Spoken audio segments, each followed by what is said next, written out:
L'épisode d'aujourd'hui est présenté par un joueur étoile dans le monde des dépanneurs, les dépanneurs Sprint. Les dépanneurs Sprint, c'est 120 dépanneurs partout au Québec, une marque 100% québécoise et qui supporte le contenu d'ici, comme notre balado Mathias et le Serpent. Que ce soit pour faire le plein d'essence, acheter de la bière, des chips, un sandwich ou du café, passe chez Sprint pour gagner du temps.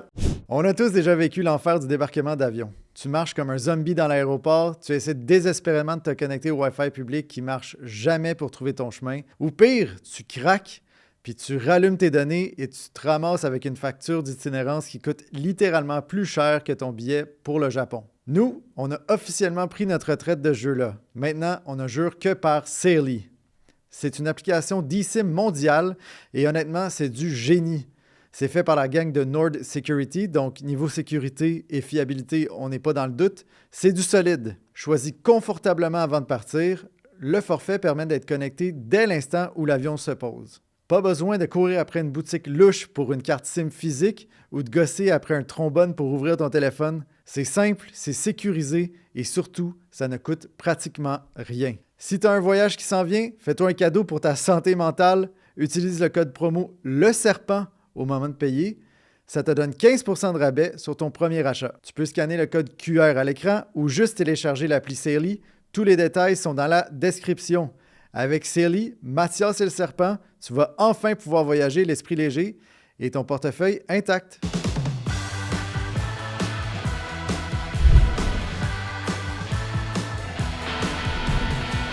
Saison 1, épisode 20. Simon Boisvert qui a mis son beau T-shirt. Oui, tel que promis, Hall & Oates. On a retracé qui te l'avait donné Oui, finalement? c'est Simon du bas du fleuve Ça prenait un que Simon, j'avais hein? rencontré l'année dernière à la Coupe Mémorial. Il t'a écrit, c'est ça?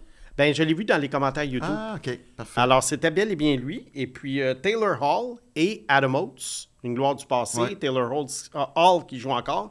Et c'est en rapport à la blague sur le groupe. Ouais. Hall & Oates, une vieille blague des années 80. Et là, j'imagine, j'attends encore depuis le début de saison, qu'un membre de l'armée envoie un T-shirt à PAG, le Free PAG. Quoi qu'il y a déjà son chandail. Comment ça va, mon beau Pierre Alexandre Girard? Ça va très bien, vous autres? Yes! J'aimerais vous dire que Mathias et le Serpent est une présentation de Mise au jeu plus qui vous rappelle de jouer responsablement. Bon. Bref, short and sweet. Short and sweet. One cut, PAG. One take. One take, One c'est take vrai, back. one take, excuse-moi. One take back. PAG, Oui. comme... puis comment dire? Je vais rassurer un peu ton armée aussi, qui a tout le temps besoin de... Puis, tu as une armée extraordinaire. J'aimerais ça avoir une armée comme ça. Tu sais, qui, des fois, a l'impression qu'on peut être dur, tu sais. Comme avec les ailes de poulet la semaine dernière. Mais c'était une petite blagounette, évidemment. Ouais. Et là où je veux en venir, justement, c'est d'amener le sujet de cette semaine. Parce que, membre de l'armée de PAG, on s'écrit quoi? Une dizaine de fois par jour? À 3 dans notre conversation à 3. Ouais. Et PAG nous demande, demande en fait à Simon, ouais, les Olympiques, est-ce que ça t'allume et tout ça, tu sais. Dans le fond, on ne donne pas les sujets, mais tu nous allumes. Puis moi, comme tu sais, j'ai zéro filtre quand je réponds. Alors, oui. Alors, PAG qui dit, ouais, Simon, les Olympiques. Et Simon, avec toute sa subtilité, qui dit, je vais regarder les présences d'Albert Smits. Ouais. Qui est un obscur letton qui va être moins obscur, qui va se faire repêcher. Ouais. Alors, monsieur va regarder les matchs de Lettonie, mais en particulier les seulement présences Smits. sur la glace de Smits. Puis je vais regarder la 3e période de la finale, en présumant que ça va être Canada-États-Unis. En présumant, oui. Puis sais-tu quoi, Pag? Ça, c'est le bout là où t'es là. Là, t'es plus rendu là. Ouais. J'ai dit, on va faire un sujet olympique qui n'en est pas un. OK. Puis dans le fond, ta question génère le sujet du premier bloc. Caroline, l'effet papillon. Pourquoi? Tu sais, puis on en a parlé au téléphone, puis c'est ce que je voulais que tu nous expliques. Là. Oui. Parce que ça mérite une solide explication. Ça mérite une explication quand même. C'est les Jeux olympiques, les meilleurs joueurs au monde sont là. T'aimes le hockey, t'aimes le beau jeu. Oui. Pourquoi t'aimes pas les Olympiques? Regarde, premièrement, avant de commencer, je veux dire que c'est vraiment une question, c'est matière de goût. C'est pas du tout une condescendance envers les gens qui le regardent. C'est pas un reproche. Ouais. C'est comme dire j'aime un type de musique ou j'aime pas un type de musique. All and Oates, par exemple. All and Oates, par exemple, que j'aime pas bien, mais j'ai jamais dénigré les gens qui aimaient ce groupe-là. Alors, c'est la même chose avec ça. Il y a des gens en ce moment qui ont une grosse ferveur olympique. Les gens aiment beaucoup voir. Ça fait 12 ans qu'on n'a pas vu ça. Les meilleurs contre les meilleurs Canadiens, les meilleurs Américains, les meilleurs Suédois. Puis c'est sûr que ça va être du très beau hockey. Oui. OK? Alors, on part de là comme quoi je dénigre pas le fait qu'il y a des gens qui vont avoir beaucoup de plaisir à regarder ça. Cependant, il y a quand même beaucoup de matchs préliminaires, je crois, qui ne susciteront pas beaucoup d'intérêt. Je pense que la majorité des fans ici vont regarder le match du Canada et la ronde des médailles. OK. Probablement. Donc, toi, en plus, tu n'aimes pas les préliminaires. C'est dangereux. Réponds pas à ça. Non, je réponds pas à ça. Flèche de la 5e. Mais t'aimes le beau jeu. Oui. Plus sérieusement Alors, parlant. pourquoi Oui. les Jeux olympiques ne t'intéressent pas? Moi, là, j'ai une façon de consommer le hockey qui est un peu particulière. Oui, ça, on s'en doutait. Ouais. D'ailleurs, il Je n'y suis aurait un- pas d'émission Je suis sinon. un amateur d'espoir. Ouais. Je suis un amateur de joueurs.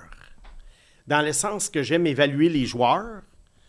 Puis souvent, plus le joueur évolue dans la Ligue nationale, plus il devient âgé, plus je perds de l'intérêt parce qu'il y a toujours des nouveaux Ouais, espoirs qui ça, on s'en le viennent. sait, oui. Tu sais, Macklin Celebrini, en ce moment, je suis super high là, sur lui en le regardant jouer. Mais est-ce que quand il va avoir 28 ans, puis qu'il va avoir peut-être 2 Coupes Stanley, puis 3 Trophées Hart, est-ce que je vais encore capoter sur Macklin Celebrini? Je ne sais pas. Parce que dans 8 ans, il y a peut-être un jeune de 10 ans en ce moment qui va être aussi bon que lui, puis Ouais. qui va arriver au repêchage de 2036. Oui, mais déjà, Oui.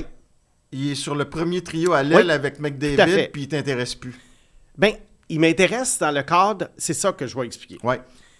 Moi, j'aime le hockey du côté évaluation de joueurs, management, échange, repêchage, etc., etc. Et je ne suis pas un fan des compétitions pays contre pays, meilleur contre meilleur, dans le sens que pour moi, c'est le petit intrain quotidien de la Ligue nationale puis du junior que j'aime. OK. Je sais que c'est un peu Ça se curieux à défend. dire, Mais pourtant, mais c'est plus ça, moi. il y a du management dans les équipes internationales. Tu sais, il y a Ok, beaucoup oui. de laisser pour Oui, compte. mais il n'y a pas de repêchage, il n'y a pas d'échange, il n'y a pas... Oui, il y a d'évaluation de joueurs, oui, de la gestion, mais en partant, l'équipe canadienne, tu avais au moins 10-12 noms que tu pouvais mettre sur la table qui n'étaient pas matière à débat. Oui. Mais encore là, c'est que moi, c'est que les Olympiques, bon, là, tu as un tournoi, le Canada va affronter souvent des clubs faibles, puis tout ça va culminer en demi-finale puis en finale. Alors oui, est-ce qu'il va y avoir des bons matchs de ce côté-là? Oui, mais après ça, c'est fini. Il a gagné la médaille d'or. C'est des beaux souvenirs. Sidney Crosby 2010, le but, Ouais. on va s'en souvenir à tout jamais. 1980, la finale États-Unis-Canada pour les plus vieux. La finale États-Unis-Finlande en 80. Miracle. Oui, c'était place. la demi-finale Russie-États-Unis. Russie-États-Unis. Tu as raison. Je viens de voir le documentaire. D'ailleurs, sur dans, Netflix. d'ailleurs, dans la section bonus, il y a une question qui m'a été posée sur les meilleures équipes olympiques que j'ai jamais vues. au Pour hockey. ceux qui C'est ça. sont abonnés ou qui vont s'abonner. C'est ça. Fait que tu aimais ça en 80? Ah oui, je me souviens Écoute, ça, encore c'est quand j'ai vu ça. extraordinaire. Ben oui, Puis- je puis revenais, je vous- je revenais de l'école, c'était à Lake Placid, je me souviens, j'avais 14 ans, je l'ai vu. J'en revenais pas. Moi, j'adorais l'équipe russe. L'équipe américaine, c'était une collection de joueurs de la NCAA à Ouais. l'époque. Et ils battent les Russes. David contre Goliath. Oui. Puis, Regarde, je vous- ceux qui veulent la regarder, allez sur YouTube, la game. Bon. Puis Netflix, là, le documentaire vient de sortir. Je ne sais pas si tu l'as... Pas ça, c'est encore, vraiment- mais je vais le regarder. OK. Fait que, tu sais, tout ça pour te dire que je reconnais toute l'ampleur de ça. Le hockey n'a jamais été aussi fort internationalement. Oui, il y a des pays faibles, mais il reste quand même que c'est des pays qui sont moins faibles qu'ils ne l'étaient auparavant. Le Canada est archi fort. Les États-Unis sont très forts depuis peut-être une vingtaine d'années, 15-20 ans. Fait que, tu sais, je nie aucunement la qualité du jeu. Mais moi, je suis un analyste d'espoir, je suis un analyste d'échange, puis je suis un peu un fan de mes prédictions sur les joueurs. Ouais, c'est un gros fafa. Oui, un gros fan de mes prédictions sur les joueurs. Fait que moi, pendant ce temps-là, tu sais, Celebrini est aux Olympiques, parfait, je suis super heureux, Ouais. mais en même temps, je me dis, OK, où est-ce qu'il est le prochain Celebrini? Fait que mon cerveau, il est plus axé vers ça, du côté hockey, parce que, comme je t'ai dit, j'aime le train-train quotidien des ligues de hockey. OK. Mais tu as quand même au moins... Alors, comme ton les matchs pré-saison ne m'intéressent pas, les matchs internationaux m'intéressent moins. Tu sais, moi, c'est vraiment la saison régulière, les séries éliminatoires, comment ça se passe, évaluer les joueurs, c'est tout. Mais là, y a-tu d'autres Albert Smiths? Non, justement. C'est le seul espoir. En 2022, il y en avait plus. Il y avait Juraj Slavkovski, entre autres. Évidemment. Mais là, on parlait, en 2022, les professionnels de la Ligue nationale n'y étaient pas. Donc, l'évaluation était plus difficile. Moi, Albert Spitz, je vais isoler ses présences. Je vais regarder qu'est-ce qu'il fait contre les grosses équipes, s'il affronte le Canada, s'il affronte les États-Unis. Puis là, je vais me dire comment le gars à 17-18 ans se comporte. Ça peut être un bon point de référence pour son repêchage. Parce que moi, Albert Smith, je ne veux pas le voir contre un club faible, obscur de l'Europe, où il va avoir 4 passes dans un match de 10-0. Mais tu comprends ceux qui... Comme, écoute, tu sais, quand on se jasait hier, quand je revenais des Laurentides, Oui. Antoine était dans l'auto, puis il t'écoutait. Oui.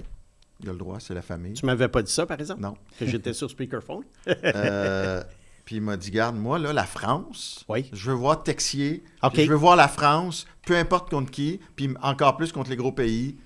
OK. Puis je pense qu'il représente quand même beaucoup de gens aussi qui trippent sur... Mais moi Texier, je le vois night in, night out Mais il avec parlait le plus Canadien. aussi Ouais. de l'équipe de France. Là. OK. Les petits pays, voir qu'est-ce qu'ils vont faire contre... OK. Bon, ben non, mais vois-tu, lui, il consomme ça comme ça. Ouais, c'est Voilà. ça. Tout le monde a sa façon de consommer le sport. Pag, lui, ça va être les performances des gardiens de but. Et voilà. Ce qui me surprend quand même, Oui. surtout avec le Canada, d'avoir une équipe dans laquelle on retrouve Nick Suzuki, qui n'est pas comme premier centre. Je pensais que tu aurais apprécié. On va en parler d'ailleurs de ça. D'ailleurs, Ouais. Mais J'ouvre. je pense que c'est pas mal ça, les raisons. Puis j'espère que je l'ai bien expliqué parce que je suis sûr que pour quelqu'un qui anime un podcast sur le hockey, de dire que le tournoi olympique l'intéresse plus ou moins, elle l'intéresse pas du tout. l'intéresse pas pas du tout. La troisième période de la finale, comme on dit, je sais que c'est un sacrilège. Oui, mais je suis très conscient de tout ça. Là. Oui, mais tu sais, t'es quand même la bébite que tu es aussi. Ben, je suis une Puis, bébite. il n'y aurait pas Mathias et le serpent ou Pag et les deux autres, selon vos préférences. Il n'y aurait pas ce balado-là si tu n'étais pas une bébite non plus. Ben, c'est ça. Alors, je sais que c'est très étrange de dire que, comme mercredi dernier, lorsque le Canadien jouait contre Winnipeg, ben, je suis allé voir un match de Midget 3. Ça fait bizarre. Mais j'ai une job à faire pour Gatineau aussi. Ah, c'est sûr. Tu sais, fait que, à un moment donné, moi, c'est que, tu sais, le hockey, pour moi, c'est tellement de ligues, c'est tellement de joueurs, c'est des centaines de joueurs. Fait qu'à un moment donné, je sais pas, on dirait que je focus plus sur les joueurs que les équipes. Oui. Ouais. Puis là, j'ai ouvert ma propre porte. Oui, avec J'aime Suzuki. bien ouvrir mes portes. Puis c'est ça que je t'ai dit en voyant les centres de l'équipe canadienne, Pag, McKinnon, Crosby, McDavid.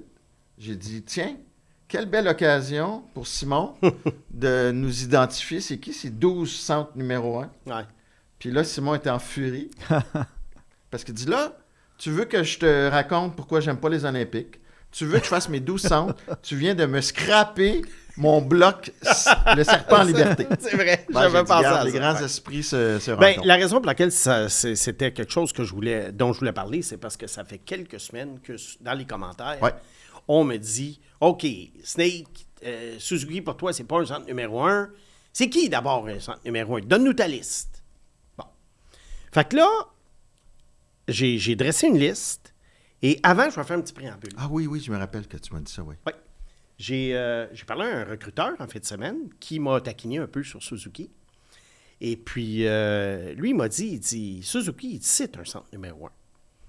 Mais il dit, je comprends ce que tu veux dire, c'est que pour toi, il y a une autre catégorie superstar dans laquelle tu ne mets pas Suzuki. Mais il dit, tu n'enlèveras pas le fait que Suzuki, c'est un centre numéro 1. Puis là, il m'a parlé. Qui va ramasser 95 points cette année, en passant. Il m'a ramené très loin en arrière. Les plus vieux vont s'en souvenir. Jacques Lemaire, qui était le centre numéro 1 du Canadien à l'époque de Guy Lafleur et des 4 Coupes Stanley. Et donc de la meilleure équipe au monde. Oui. Et Jacques Lemaire, honnêtement, si je regardais, je le classerais pas comme une superstar. Ouais. Alors, j'aurais fait le même commentaire sur Jacques Lemaire. Je me serais fait ramasser parce que Jacques Lemaire, c'est un joueur super intelligent. Il cadrait bien avec Guy Lafleur. Mais c'était un centre numéro 1, Jacques Lemaire, mais pas une superstar, selon la définition du recruteur à qui j'ai parlé. Oui, mais disons qu'en 1979, là, Oui. Tu aurais mis combien de centres devant Jacques Lemaire? Ben, Pas tant. il y en avait quelques-uns. Il y avait Brian Trottier, il y avait un bout de temps, il y avait Bobby Clark. Il y en avait quand même quelques-uns. Bah. Mais oui, Mathias. Oui. Tu étais trop petit là, pour te souvenir de ça parce que tu es quand même 3 ans plus jeune que moi. Là. Yes. Fait que dans ce domaine-là, laisse-moi faire l'évaluation parce que tu étais encore en culotte courte quand moi, j'allais au forum voir mais le Bobby Canadien Clark, gagner là. des coupes. Bobby Bon. Clark, superstar. Bon, ben oui, un bout de temps, ça l'a été. Alors, tout ça pour te dire que j'ai réfléchi à tout ça, puis c'est pas fou ce qu'on m'a dit. Alors moi, je vais y aller d'abord, je vais y aller avec mes centres superstars, puis non, Suzuki, pour moi, n'en fait pas partie. Suzuki, d'après moi, il est dans le bloc suivant. Alors, veux-tu que j'y aille avec les 2 blocs? Ben là, vas-y. Alors moi, les centres superstars, C'était c'est-à-dire... un petit peu comme Simon Liberté en ce moment. On Oui. a juste décalé les blocs. Fait que pour moi, les centres superstars, ça, j'ai parlé de la définition, c'est un gars pour moi qu'à chaque fois qu'il est sur la glace, tu vas pas te chercher une bière. Ah, là, j'ai déjà peur de qui. Il y en a un qui va mettre, là, évidemment. Oui. Alors évidemment, il n'y a pas d'ordre là, précis. Là. Je vais avoir Connor McDavid, je vais Il y a avoir plus d'ordre précis. Macklin ça. Celebrini, Jack Hughes. Jack Hughes? Oui. Superstar. Oui. Parce qu'à chaque fois que Jack Hughes est sur la glace, il se passe quelque chose, puis tu fais « Oh! Oh! » Il rentre en zone, il fait des feintes, il fait des choses. L'autre, ainsi que d'autres que je vais nommer, on les voit moins. Fait que donc, c'est pas nécessairement centre numéro... En tout cas, OK, vas-y. OK. Tim Stützle, Nathan McKinnon, Celebrini, je l'ai-tu nommé? Oui, tu Ouais. peux le nommer 3 Ouais. fois, si tu veux. Barkov, encore Crosby, Leon Draisaitl, Ouais. parce qu'il est encore pas mal un joueur de centre, là, dépendant d'y va. Jack Eichel. Ouais. Là, après ça, Fait que ça, c'était superstar. ouais, mais là, après ça, il y a des gars... C'est parce que moi, excuse-moi, là, je vais t'interrompre, Oui. là, puis n'en déplaise à Ouais, tes fans, là. Des fois, une fois de temps en temps, je vais le faire. ouais, vas-y. Pour moi, c'est parce que là, tu as incorporé Oui, la notion de « va pas te chercher une bière » pour aller te fourrer des gars que t'aimes bien. Oups. Hey, celle-là va être dans les bloopers. Inséré. Ben oui. Insérer des joueurs que t'aimes bien, comme Stützle et Jack Hughes. ouais. Tu couperas ou non, là. En tout cas, on m'a compris. T'es mis dans cette catégorie-là en te disant, bon, ben eux, ben c'est à cause de la bière, là. Alors que moi, je m'attendais, honnêtement, à une liste, là, de top, là. De Ok, McDavid, McKinnon. Ouais, ouais. Ben, ils sont Excuse-moi, là. peut-être- Ils sont là. Oui, là. mais pas Bon, c'est il y en pas a deux. Il y en a Stützle, là, sérieux. Bon, il y en a un qui a une moins bonne saison, mais on peut dire depuis quelques années qu'on doit rajouter, c'est Austin Matthews. Mais il y a une moins bonne saison. Sauf que je l'inclus encore là-dedans pour l'ensemble de l'œuvre. Et pour ça, nouvellement arrivé, mais vraiment là en bas de l'échelle, Connor Bedard. OK. Bon. Après ça, là, j'ai une liste de gars qui, pour bien du monde, sont des centres numéro 1. Et selon la définition de mon ami recruteur, est un centre numéro 1. Moi, pour moi, J'étire le coup, puis là, je sens que ça va quand même en rassurer certains. oui, là. j'ai des gros noms là-dedans. Ouais. Un que j'ai pas encore qualifié de superstar, parce que je veux en voir plus, mais ça, c'est vraiment pas loin, Léo Carlson. OK. Un gars qui contrôle le jeu. Sébastien Aho. Veux-tu Attends. arrêter de... veux-tu arrêter de jouer avec mon crayon? Ben là, comment ça? On dirait qu'il y a des yeux Oui, de lui lynx. aussi. Oui, lui, on non, dirait c'est moi que- qui tasse le crayon, puis Ben c'est oui, lui qui a c'est vu le lui nom qui s'en venir. J'ai pas vu. C'est instinctif. T'es-tu rentré dans mon esprit? Regarde. Fait que Carlson, tu vois, c'est vraiment pas loin. Là, je vais y aller avec une couple de joueurs que j'adore. Tu joues à cachette, pour vrai, là. Bon, un qui a été longtemps considéré comme un 1C, mais que moi, j'ai sorti de ma liste, c'est Braden Point. Je le sais, je suis difficile. Mais là, t'as Stützle qui Hey, est là, puis tu vas-tu sors... Non, non, revenir? non, OK, non. Veux-tu J'en que je reviens te- pas. Veux-tu que je te paye un mini flex pack de 10 billets des sénateurs, m'a te payé le gaz, Ah oui? m'a t'envoyé un chauffeur, puis tu vas aller voir 10 games de Stützle à Ottawa. On va prendre l'argent du gaz, puis je vais décider après. Dans ton auto hybride, ça peut être payant. Fais-le. Ah. En tout cas, il n'y a pas de jeu de mots, c'est vrai. Non, je sais, il n'y a pas de jeu Non, de mais mots. tu cherchais, hein? Non, je cherchais, mais j'ai compris que bon. Un autre que j'aime beaucoup, mais que j'ai pas là-dedans, Puis ça me fait bien de la peine de ne pas le mettre là-dedans. Fait que ceux là, qui sont fâchés après moi parce que j'ai pas Suzuki là-dedans, dites-vous que je laisse tomber un joueur que je vénère, Robert Thomas. Je peux pas le mettre dans la catégorie. Il y a La une très première mauvaise catégorie. saison en plus. Non, mais je te parle Ouais. avec l'arrière. Puis Non. bon. L'année passée, il était égal à Suzuki. Il était avant Suzuki dans mon livre. Ouais, c'était Mais pas en tout cas, long. Il était pas mal ça proche. pour te les deux, dire que j'ai pas mis Thomas dans cette catégorie-là, même si j'adore Thomas. Bon, d'autres joueurs là-dedans qui passent proche, mais pour moi, non. Mais pour bien des fans de cette équipe-là, c'est un sacrilège de dire que Mark Scheifele n'est pas là. Mais Mark Il n'est Scheifele... même pas avec l'équipe canadienne. Non, mais il cartonne quand même, Ouais, Mark ouais, Scheifele. c'est sûr que c'est un Alors beau moi, il n'est trio. pas là. Ouais. Un autre joueur que j'aime beaucoup, mais qui est considéré comme un centre numéro 1, mais il a un peu moins de points, mais en tout cas, il est très efficace, Rupé Hintz. Rupé Hintz, pour moi, il n'est pas là. Sébastien Aho, pour moi, n'est pas là. Il n'est pas dans ma catégorie supérieure. Excellent joueur. Mais Sébastien Aho, je peux aller me chercher une bière pendant qu'il est sur la glace, puis je risque pas nécessairement de manquer quelque chose. Je peux-tu? Oui. T'as-tu fini? Non. Je continue parce que c'est des joueurs qui sont considérés comme des centres numéro 1 puis qui sont d'excellents joueurs. Tage Thompson, pour moi, c'est pas un centre numéro 1. Parfait, c'est pas un centre superstar. Kopitar, Kopitar, il l'a déjà été, ouais, mais là, c'est fini. terminé. Ouais. Nico Hischier, pas dans cette catégorie-là. Dylan Larkin, pas dans cette catégorie-là. Et finalement, Matthew Barzal non plus. Et pour ça, Matthew Barzal, il est très visible sur la glace. Il est vraiment pas loin, mais je peux pas le mettre là non plus. OK. Fait que, tu sais, j'ai été fair, là. J'ai pas dit que Suzuki était moins bon que tout ce Oui, monde-là. mais je suis pas content, puis je suis sur mon appétit. Ouais, ben moi, Puis là- je peux-tu finir avec une chose? Non. Non? Ben moi, je vais finir pareil. Mais je vais Il y a finir. 32 corps arrière dans la Ligue nationale de Ouais. football. Ah oui, puis en passant, je fais une petite plug. Je vais être au podcast Les Chaîneurs sur Cause Sport cette semaine Bon. pour discuter du Super Bowl. Ça sort mercredi. J'espère que Nicolas Richard va te brasser quand c'est le temps. Il me brassera. Alors, il y a 32 corps partants dans la NFL. Ouais. Est-ce que vraiment c'est 32 corps numéro 1? No way. Combien il y a vraiment de corps là, que tu dis, là, je m'en vais au Super Bowl, je m'en vais en séries éliminatoires avec ces gars-là, puis je sais que ça va performer. Il n'y en a pas 32, il y en a peut-être 10. Alors, Parfait. pourquoi les centres dans la Ligue nationale, ça ne serait pas la même chose? Oui, justement. Là, j'ai une question, moi, importante. Oui. Tu l'as ta liste, là. Oui, oui. Ça fait 2 ans et demi Oui. que tu nous claironnes Oui. centre numéro 1 au sein d'un club champion.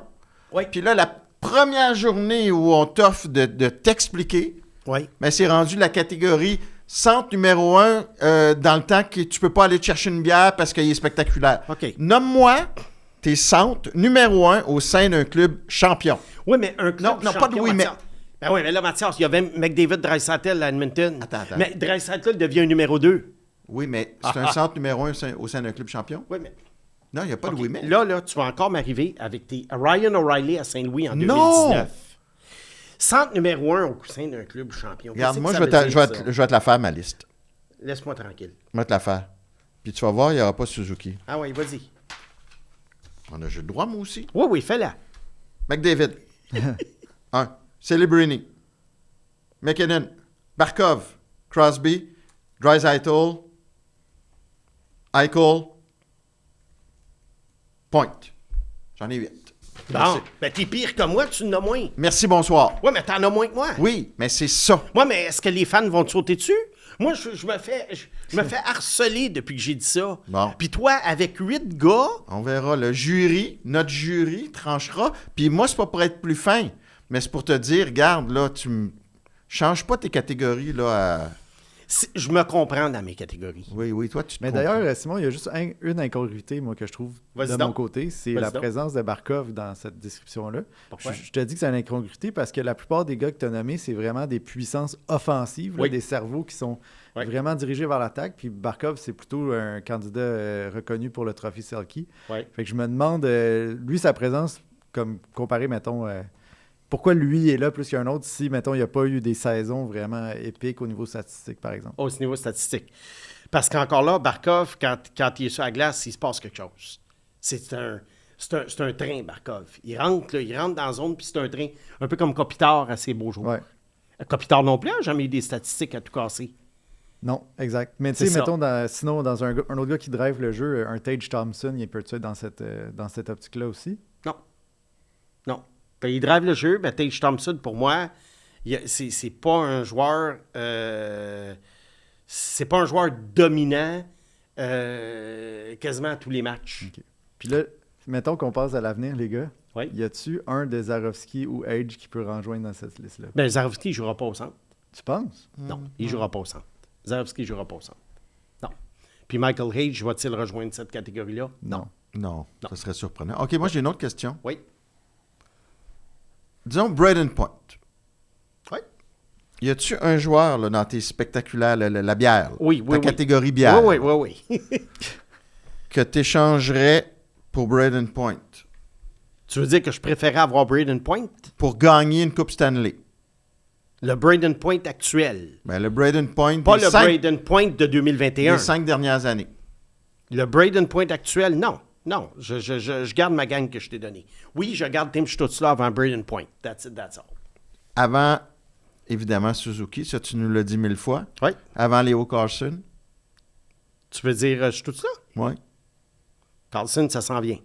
Carlson pourrait dépasser Stützle. Jack Hughes est tout le temps blessé. Oui, ça, c'est un facteur. Je suis d'accord avec toi. Mais Moi, sais-tu quoi? Puis là, il y en a d'autres qui vont pouvoir me rentrer dedans. oui, vas-y. Je prends Suzuki avant Jack Hughes. Puis À cause de la longévité, pas la longévité, mais la durabilité. durabilité, la constance. Si je veux gagner, je prends Suzuki avant. C'est ton goût. Fantilli, y a-tu une mention honorable? Oh non, Non, je pense pas. Non? non. Il est dans une autre catégorie, Fantilli. Il est vraiment dans une autre catégorie. Moi, la semaine prochaine, on va faire une petite... Président. on va lui donner une petite gâterie à notre beau pag. Mais il va faire les gauleux. Les gardiens, dans la même cote, pas de l'affaire de bière, là. Ben, de toute façon, ça ne marchera pas. Tu ne vas pas t'acheter une bière si c'est un mauvais goaler parce que tu te dis qu'il va en laisser. Non, mais mettons qu'il y a des gardiens de but. D'élite. Ouais. Fais-nous une liste, puis il n'y en a pas 15, il n'y en a pas 12, je pense pas. Des gardiens d'élite. Tu nous fais ça? Je serais tellement partant, mais j'ai juste des questions pour le critère, puis on pourra le préciser Ouais. après dans des conversations, mais parce que le gardien est souvent tributaire de l'action ou la défensive qui se passe devant lui. Oui, c'est Oui, vrai. ça, on le sait. Donc, est-ce qu'il faut que je le base sur ma perception de son talent ou de ses performances? Monsieur Girard, vous êtes en fait président et directeur général d'une équipe de hockey. OK. Vous partez à zéro, puis votre premier choix de joueur, c'est un gardien. OK. Fait que lequel prends-tu? OK. Puis j'imagine que, écoute, élite, ça doit être entre 5 et 10. Maximum. Fait qu'on va t'envoyer sur la planche à dessin. Moi sais-tu qu'est-ce que c'est ma définition? Puis peut-être que ça peut t'influencer ou pas, mais juste pour qu'on parle de la même façon, mais tu feras ta liste comme tu veux. Moi, les gardiens de but, où je suis très difficile, c'est que j'élimine du mot élite toutes les boîtes à surprise. C'est quoi une boîte à surprise pour moi? Exemple, Jordan Bennington. Ah, Non, mais tu sais, c'est des gars... Je sais qu'un gardien de but ne peut pas performer à tous les soirs de niveau élite, parce que les joueurs ne performent pas de niveau élite à tous les soirs, donc les gardiens, on va les rentrer dans le même sac. Bennington, là. Mais, mais Bennington est aux Olympiques, puis il a gagné la Coupe. Ouais, mais il est aux Olympiques à cause de son boss, là. Oui. On s'entend. Je sais, mais en tout cas, t'as de la Non. misère à lire mon deuxième degré, toi. Ouais, hein? Oui, c'est que Bennington, il est quand même considéré par certains comme un gardien de but de premier plan. Pas beaucoup. Pas pour moi. Il clutch, en Mais- tout cas, dans des moments importants. Là. Avec les 4 nations, on a vu qu'il était vraiment bon. Ouais. Ouais, mais il y avait une bonne équipe. Mais moi, oui, puis on n'influencera pas Bag sur le nom de le mettre ou Non. pas. Moi, je m'en fous. Ce que je veux dire, c'est que moi, ma définition, c'est que je veux pas mettre le gars devant les buts, puis si je suis coach, retenir mon souffle toute la soirée Mais non, quand on c'est lance sûr. dessus. Ouais. Oui, Vasilevski va donner des mauvais buts, mais tu mets Vasilevski dans les buts, Ben, on ta tension artérielle est à on 120 sur s'entend, 80. On s'entend. Ouais. Ah oui, c'est Ouais. ça. Ouais. Alors qu'il y a d'autres gars, comme Marc-André Fleury à l'époque, Ouais. tension 180 sur 120 quand il est des buts. Parce que Sûr. tu savais jamais le match qui allait te sortir. La preuve, c'est que tes deux dernières coupes, c'est Matt Murray qui les a gagnés. Ouais. Alors, c'est un exemple. Puis il y a d'autres gars, une bonne saison, après ça, 3 mauvaises saisons. Tu sais, il y en a eu comme ça. Il y a eu des feux de part, il y a eu des Steve Mason. Tu sais, tout ça pour Non, te je pense dire que que... Pag, il connaît assez je pense ça que pour, tu as compris un Ouais. petit peu où on s'en va là-dessus. J'ai hâte de voir combien tu en as OK. et qui ils sont. Ça va être très intéressant. Puis je vais me faire une petite liste de mon côté. Ouais. Puis on va juste tout de Tu lui diras la tienne, puis après ça, on regardera. Penses-tu que le fait que je ne suis pas capable de lire ton deuxième degré, c'est à cause de ton T-shirt dans le Notes? Ou... Peut-être ça me déconcentre. Oui, surtout Fait que donc, toi, tu... non, t'es pour résumer, là, Oui. notre premier bloc, là, le tournoi olympique, t'es pas le genre non plus à te garrocher sur les... T'as pas de favoris ou... Non, parce que c'est une autre chose que c'est ça que j'ai pas mentionné. Moi, je ne suis pas non plus un gars qui trippe pays contre pays. OK. Alors moi, c'est pas une question, c'est le Canada, c'est les États-Unis. Tu sais, à l'époque, j'ai connu, moi, à l'époque, pendant 20 ans, puis toi aussi, tu en as connu une bonne partie, les fameuses confrontations Canada-Russie. Ouais. Te souviens-tu, à l'époque, c'était les méchants communistes Ben oui. contre les Ben capitalistes. oui. Tu sais, c'était l'Ouest contre l'Est. Ça transcendait le sport. Ça transcendait le sport. Moi, je regardais les Russes, puis je me disais, waouh, ils jouent bien. Ouais. Alors moi, je me disais pas, ils ont tel régime dans leur pays, les gens vivent comme ça, etc. Non, moi, je me disais, waouh, quelle équipe. Alors j'aimais. Puis pourquoi, tu vas me dire, pourquoi d'abord ça m'intéressait dans ce temps-là? Parce qu'il y avait un mystère derrière l'équipe russe. Moi, je regardais les gars, puis ça va rejoindre mon point, c'est des espoirs. Je regardais les joueurs russes en 72, 76, 80, puis je me disais, ouais, Valérie Harlamov, s'il était dans la Ligue nationale, il y aurait combien de points?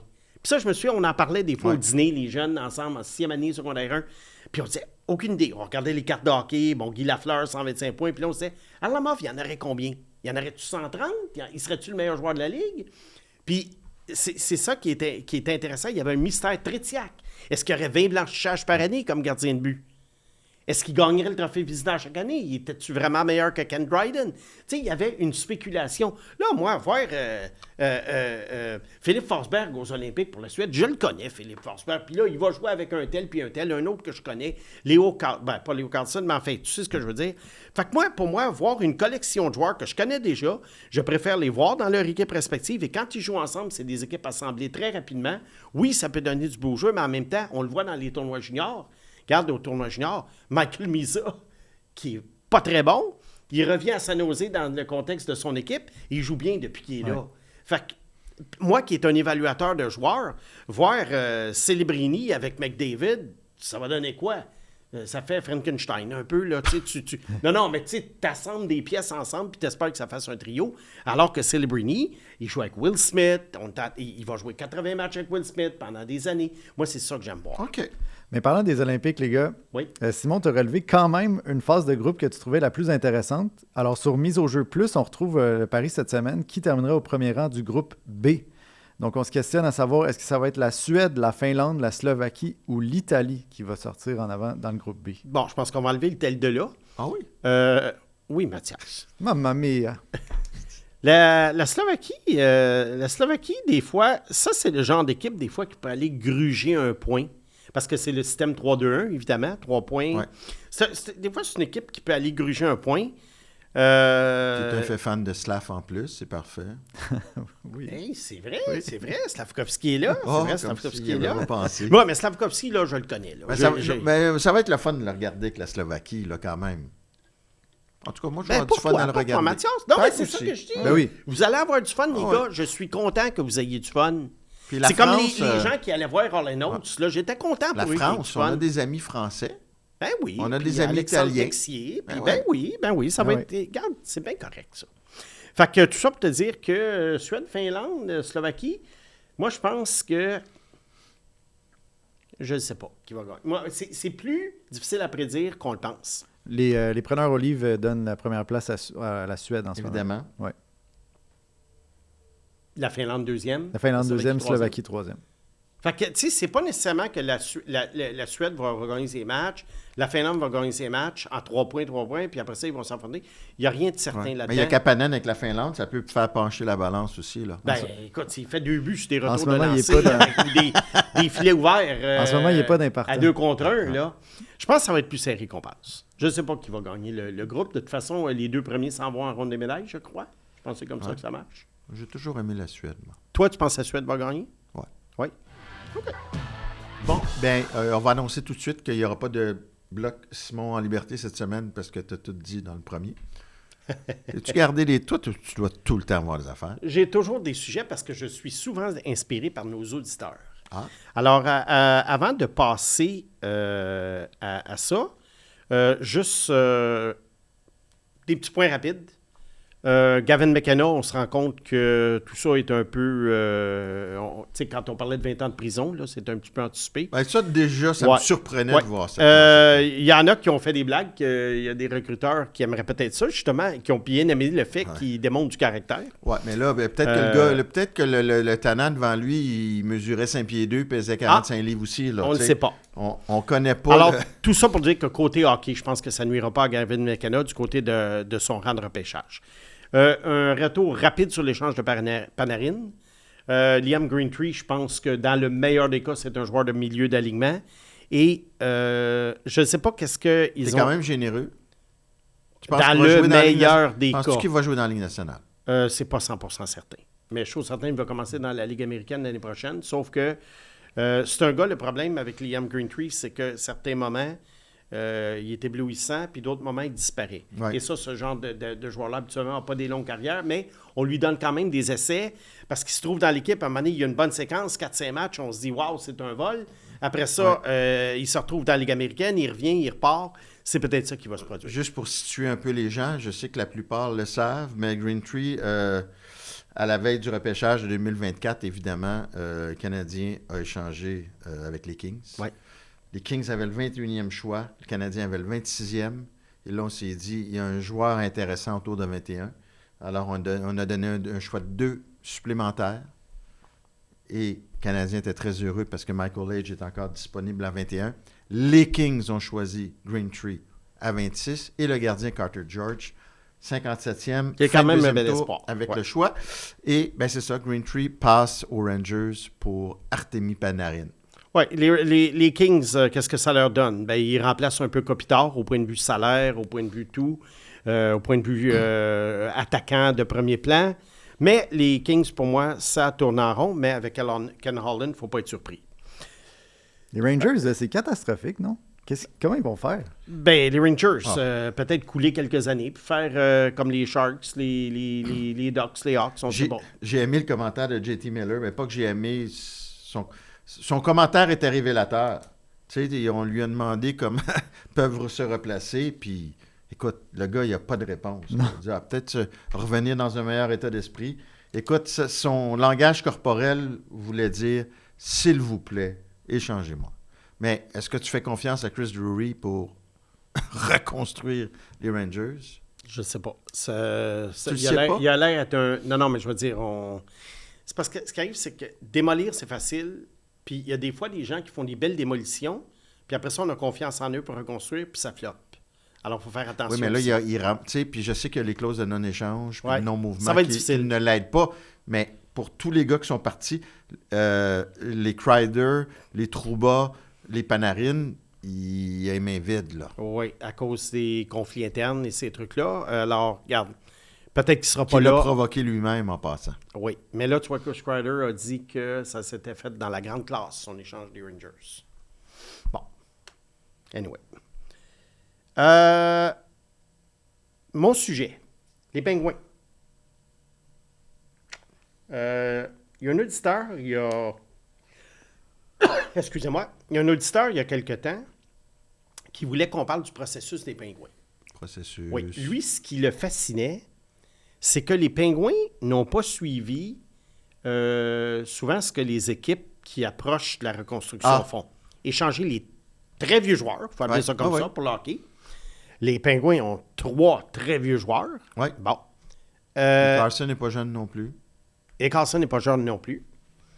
Et là, on accepte, puis là, je cite un peu, je paraphrase l'auditeur, on accepte de couler pour repêcher plus haut. Alors, les Pingouins, eux autres, ont décidé de garder Crosby, Malkin le temps, 20 saisons ensemble. J'ai hâte de voir la prochaine fois que on va revoir ça. Et là, ils ont quand même toujours repêché un peu au milieu de la première ronde. Ils n'ont pas eu des très, très hauts choix. Ils sont allés chercher des gars comme Will Horkoff, Ben Kindle l'année passée. Et là, ils ont acquis des jeunes joueurs. On parle de Rutger McGroarty, on parle de Chinakov, qui va bien depuis le début, mais Chinakov, c'en est un autre, ça, qui peut facilement tomber, revenir. Et là, les gens aiment ça. Leurs chouchous sont encore là. Crosby, Malkin, le temps. Les gens vont au match. Les Pingouins vont probablement faire les séries cette année. Et là, éventuellement, ils vont perdre Crosby, Malkin. C'est normal. Là. Le temps rattrape tout le monde. Ils vont perdre Erik Karlsson. Et là, notre auditeur dit qu'il a l'impression que la durée de la reconstruction va être la même et la qualité des espoirs aussi. Mais que ça aurait laissé des meilleurs souvenirs aux partisans que si les Crosby, Malkin, le temps avaient échangé il y a 3-4 ans, alors que toi et moi, on trouvait que c'était la chose à faire. Ben, écoute, je vois pas en quoi la reconstruction peut être de la même durée. Parce qu'une fois que Crosby s'en va, tout tombe, là. Ça, tu as raison. Mais ce que j'essaie de faire, puis... À part Kindle, là... J'essaie pas de faire l'avocat du diable, puis je sais pas nécessairement de mettre du côté de l'auditeur ou contre. C'est qu'il nous demande qu'est-ce qu'on pense de ce modèle-là. Puis ça m'a quand même fait réfléchir. Puis c'est pour ça que j'en parle. Oui, ça m'a fait réfléchir. Ça me surprend. Parce que, admettons qu'ils font ça il y a 3-4 ans. Premièrement, là, oui, Crosby, il aurait pu avoir un bon retour pour lui. Que Malkin et mais Malkin, le temps Malkin, le temps, les contrats, et ils les ont re-signés, ils devenaient agents libres avec compensation. Ouais. Malkin était souvent blessé. Il y a 2-3 ans. Il y a 2-3 ans. Il y aurait eu quelque chose. Oui, mais admettons qu'il y aurait eu un choix de fin première ronde puis un espoir. Parce que là, on le voit, Mathias, les transactions de vétérans à la date limite, on ne va pas chercher l'espoir numéro 1 d'une autre équipe. Mais, c'est très rare. Mais il y a 3 ans, c'était déjà mieux. Là, c'est récent. Oui. Mais le point, c'est que je pense pas que nécessairement... Je te donne un exemple. Admettons que Crosby est échangé au Canadien. Je pense pas que le Canadien, nécessairement, aurait donné un espoir de premier plan pour Crosby. Es-tu en train de démolir ta théorie puis tu m'avais pas prévenu? Ou... Je suis pas en train de la démolir. Je suis en train de penser je peux décrocher la fiche, là. C'est que je trouve que l'auditeur fait réfléchir. Puis moi, je suis pour le débat. Oui, j'ai des idées, des fois bien arrêtées, mais moi, je suis en faveur du débat, même si je ne suis pas d'accord ou que je suis sceptique. Mais là, tu as de l'air sceptique, là, plus qu'en désaccord. Non, mais c'est que je prends les Pingouins. C'est sûr que si tu parles des Rangers, avec des joueurs peut-être... Tu sais, Crosby, Malkin, le temps, ce qu'on veut dire, c'est que c'est un trio mythique. Oui, on est d'accord. Alors que les autres équipes qui rebâtissent, les Sharks échangent Timo Meier, Carlson, puis qui l'autre, Hertel, c'est pas mythique. Pingouin, as-tu fait les séries l'année passée? Non. Ont-tu fait les séries l'année d'avant? Non. Ont-tu gagné un tour l'année d'avant? Non. Ont-tu gagné un tour l'année d'avant? Je comprends ton point. Ils vont-tu gagner la Coupe Stanley cette année? Puis, regarde, c'était ça ma théorie de les échanger il y a 3-4 ans. Je sais tout ça. Puis, il y avait des clauses de non-échange, tout, mais Malkin, le temps, était agent libre. Je pense que Crosby, il restait là. Tu étais le premier à dire, elle le fait fan, là, parce premier. que l'équipe a des résultats là, à court terme. Mathias, là encore, là, c'est pas l'idée. C'est que notre ami dit la reconstruction, la durée risque d'être la même. C'est pas fou. Parce qu'un jour où ces gars-là s'en vont, il est possible que les Pingouins coulent complètement à pic puis aillent se chercher back-to-back 2 super joueurs. OK, attends.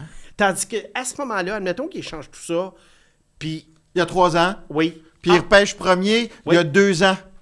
Oui. C'est qui? C'est Celebrini. Puis ils repêchent premier l'année passée? Mais il n'y a pas de garantie. Hey, sérieux, je le reconnais. Y a-tu quelqu'un qui... C'est parce que... Y a-tu une puce dans le cerveau? Non, il y a quelqu'un qui s'est emparé de son... Non, mais... Va chercher l'eau bénite. Là encore, va chercher l'eau bénite. Non. Lui, il parle de durée de reconstruction. Autrement dit, la reconstruction, au lieu d'être, mettons, de 2023 à 2028, elle va promettre de 2028 à 2033. C'est ça son point. Puis, entre-temps, tu as profité de Crosby, Malkin, le temps, quelques années de plus, tu as rempli ton aréna, puis les partisans ont continué à triper. C'est quand même des bonnes munitions que tu manques en n'ayant pas échangé ces 3-là, non? Oui et non, parce que L'Antéchrist. Malkin, le temps, à leur année d'autonomie, s'ils sont échangés le 1er mars, tu vas te chercher un choix fin première ronde puis un espoir qui n'est pas un catégorie. Mais fin première ronde, c'est Oui, mais t'es encore plus mauvais. Je peux pas croire. Non, on parle de durée de reconstruction.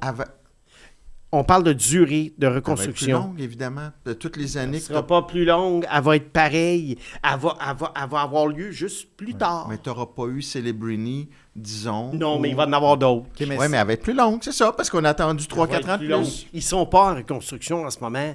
La durée de la reconstruction, au Oui, lieu mais de... ils vont... Faut-tu que je le répète? Au lieu de durer de 2023 à 2028, elle va peut-être durer de 2028 à 2033. Mais c'est que toi, tu es en train de me C'est dire... 5 ans. Tu es en train de me dire que les Pingouins, les 3 dernières années, c'était pas des années perdues. C'était Non. des années perdues. Non, parce que Crosby, Malkin, le temps était là, puis l'aréna est remplie. Je pense qu'il faut élever le débat des Pingouins parce que les Pingouins ils étaient à vendre jusqu'à tout récemment. Ouais. Fait que tu voulais pas vendre de la scrap ou un problème que pour un autre. Mais par contre, je pense juste l'idée de Non, reconstruire mais avec des des fois, joueurs de quand ils vet. vendent des équipes, là, justement, ils Oui, rasent. ils font rase. C'est ça, mais dans le se sens débat, qu'on ce que tu ne dis. pouvait pas présumer que l'autre propriétaire voulait reconstruire ou pas, dans le sens que peut-être qu'il y avait les mains liées. Faut plus, Ah, ben c'est sûr qu'à l'époque, je pense pas que Mario Lemieux voulait reconstruire quand Ce que il je veux était là. dire, c'est que le débat est plus par rapport à garder tes joueurs jusqu'à temps qu'ils s'en aillent. C'est plus ça. C'est plus une genre d'idéologie, là. C'est pas vraiment ce que les Pingouins auraient dû faire ou pas faire.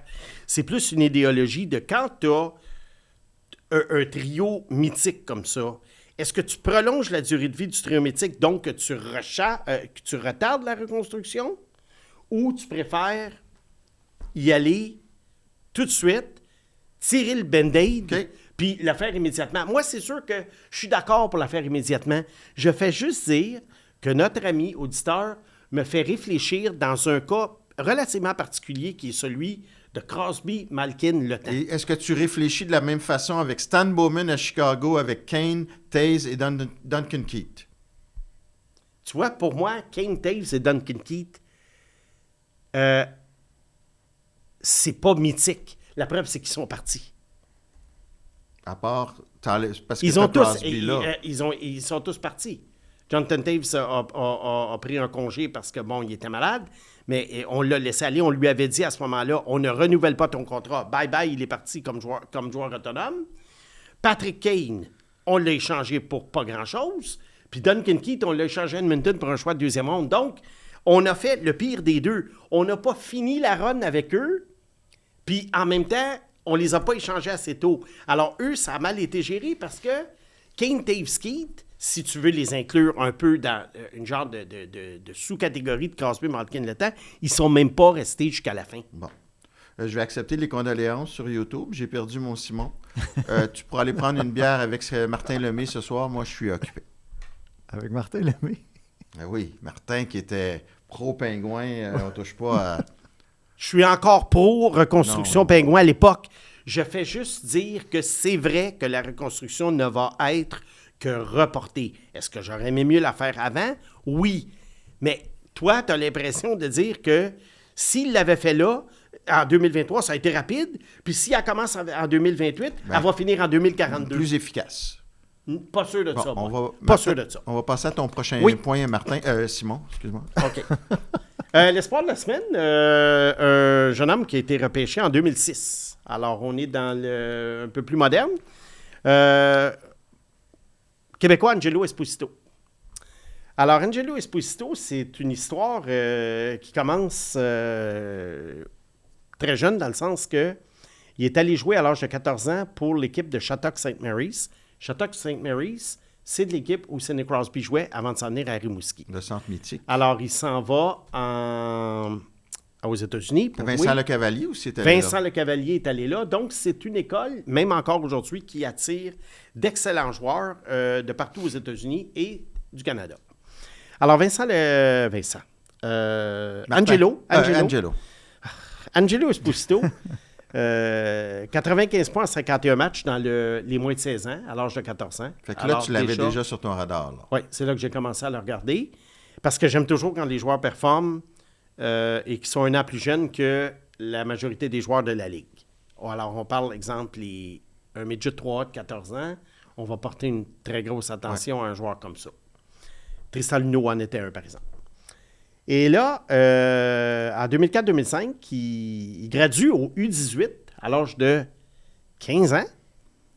Et encore là, un point par match. Fait qu'un point par match, alors qu'il joue contre des gars majoritairement 2 ans plus vieux que lui, c'est très fort. Et là, arrive le repêchage de la LGMQ et il y en a beaucoup qui pensent qu'Angelo s'en va à l'université américaine parce qu'on disait à l'époque, et je cite, Angelo veut faire des études en médecine. Oui. C'est ce qu'on nous disait. Mais je pense que le clan Esposito était sincère aussi. Je te le dirai après, là, mais... Oui. Et coup de théâtre, les Remparts le repêchent. Et coup de théâtre, les Remparts, avec Patrick Roy comme directeur gérant et entraîneur,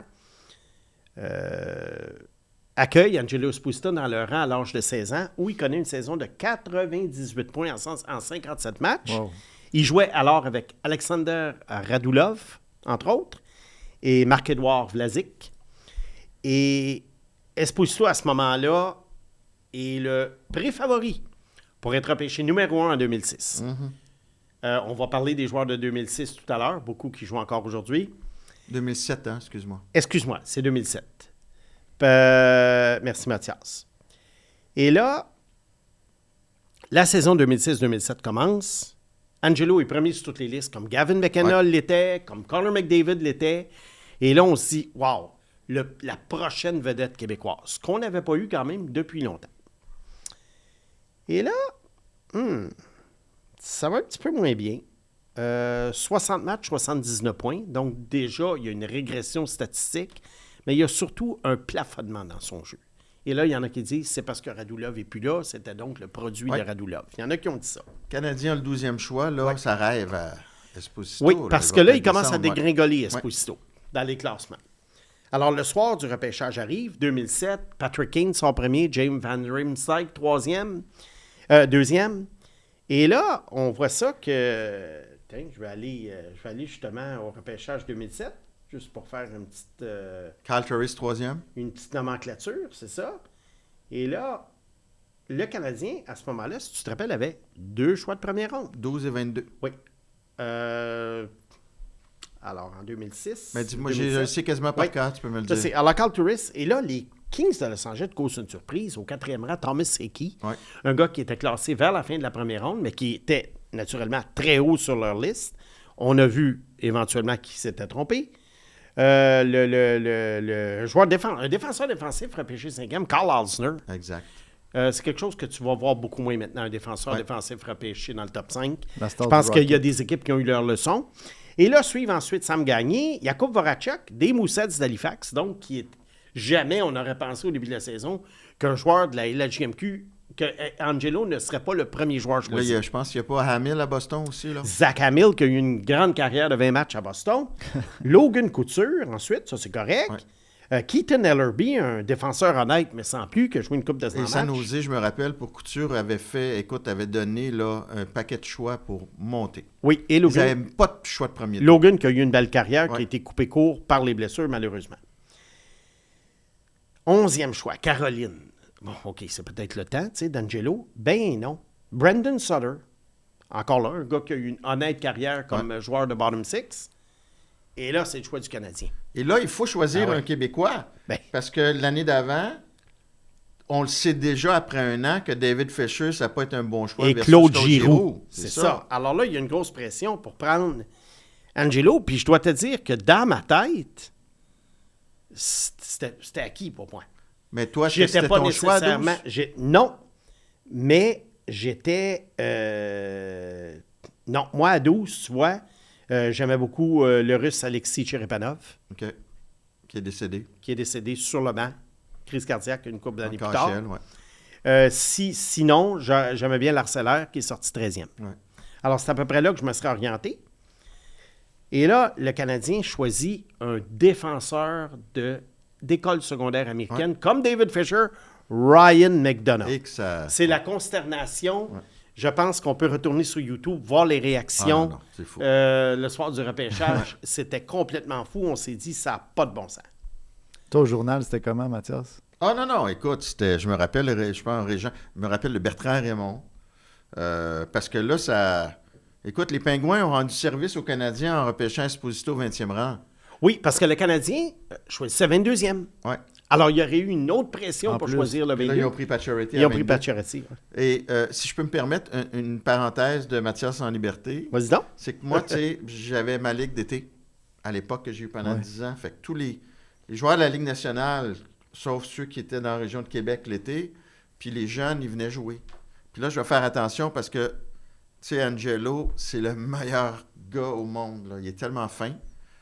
Il venait jouer dans la Ligue. Son frère Johnny, qui était plus jeune que lui, Puis c'est pour ça que je te disais que la NCAA, pour eux, c'était quand même sérieux, parce Oh que oui, Johnny est oh allé oui. dans la NCAA, lui. Mhm. Et le papa était à tous les mercredis soirs, au match, était dans les estrades pour voir ses gars dans cette ligue-là. Et Angelo était très rapide. OK? Puis il avait des habiletés individuelles, mais tu sais, à ce niveau-là, il y avait quand même un certain calibre, puis tu pouvais déceler des tendances. Puis Angelo n'avait pas une grande vision du jeu. Puis là, Angelo, si tu nous écoutes, mes excuses. Tu sais comment je t'aime, mais maintenant qu'il est à la retraite... Non, mais écoute, ouais. non, mais il faut expliquer. Et moi, ce qui je s'est passé voyais, ici, là. je voyais avant le repêchage qu'Angelo Esposito, c'était pas nécessairement un centre qui allait avoir une grande carrière offensive. Puis ça a été la même chose avec Louis Leblanc, qui venait jouer dans la même ligue, qui jouait, puis qui n'était pas un grand... qui nourrissait pas ses alliés comme un centre éventuellement dominant, que je pouvais voir en Derek Brassard, qui venait lui aussi, puis qui était même qui avait été repêché l'année d'avant. d'âge junior, quand il venait jouer chez nous, à Brébeuf, chez nous, ben c'était déjà... Tu le voyais. Mhm. Fait que c'est pour ça qu'avant le repêchage, moi, McDonough, évidemment, je ne connaissais pas, Pacioretty non plus, mais je connaissais... Esposito. Ouais. Alors, Esposito est sorti 20e à Pittsburgh. Pour mettre dans le contexte, les Pingouins venaient de faire les séries pour la première fois avec Crosby, Malkin, le temps. Ouais. Et là, il y en a beaucoup qui ont eu la réaction « Aïe aïe, est-ce qu'on va revoir les Oilers d'Edmonton des années 80? Ben oui. Alors, ce qui est arrivé, c'est que Angelo, à 18 ans, a été retourné au junior à Québec. Il a fait 69 points en 56 matchs. Puis tu sais, excuse-moi, je te laisse aller après, mais c'est tout le temps le réflexe de dire qu'un gars, puis on en a parlé souvent, Descend. est classé haut, puis descend, tu dis « Wow! » Le vol. Le vol. Ça arrive, ça Puis là, arrive. on se disait, il va jouer, tu sais, avec tellement de bons joueurs offensifs. Ah ouais. C'est ça. Le fameux, là, Ouais. Crosby, Malkin, Esposito. Et c'est pour ça. Esposito aussi, c'était une bonne nouvelle, là. Excellent. Parce qu'il y aurait moins de pression, évidemment. Puis, alors, après ça, à 19 ans, on le retourne au junior. Et là, on l'échange au junior de Montréal, qui revenait à l'auditorium de Verdun après plusieurs années d'absence de hockey à Montréal. Et là, on s'est dit, on va lancer la concession avec ça. Angelo était blessé, 42 points en 35 matchs. Alors, ça n'a pas été les gros chars. Mais là, à 20 ans, 12 matchs seulement dans la Ligue américaine, encore blessé. Alors, on dit, OK, on va lui donner une chance. À 21 ans, Ligue américaine, 13 points en 57 matchs. Et là, il a été... et entre-temps, on a oublié un petit détail. Hockey junior? Il a été échangé aux Trashers d'Atlanta. Ah, oui, oui. Oui, dans l'échange qui a impliqué Mariana Hossa. Marianossa. Je suis bien placé pour en parler. Et il était la pierre angulaire de l'échange. Alors là, il y en a qui se sont dit, oui, Marianossa, c'est un super joueur de location. Oui. Mais est-ce que Pittsburgh a vu quelque chose? Puisque c'est rare qu'un top prospect va être échangé comme ça. Et finalement, on voyait qu'ils avaient vu juste. Parce que à Atlanta, qui avait déjà Kovalchuk, Hitley, etc., on ne le rappelle pas. Et on ne le rappelle pas. Et finalement, il n'a jamais joué dans la Ligue nationale. Il a continué dans la Ligue américaine. 5 points en 16 matchs, 16 points en 38 matchs. Ensuite, il est allé jouer en Liga. Ouais. Il est allé jouer en Italie pendant quelques saisons. Il est revenu dans la East Coast League en 2014-2015. Il a joué un match. Il est retourné en Italie. Et en 2017, sa dernière saison, 9 matchs en Tchéquie. Alors, à l'âge de 27-28 ans, il a pris sa retraite. Voilà.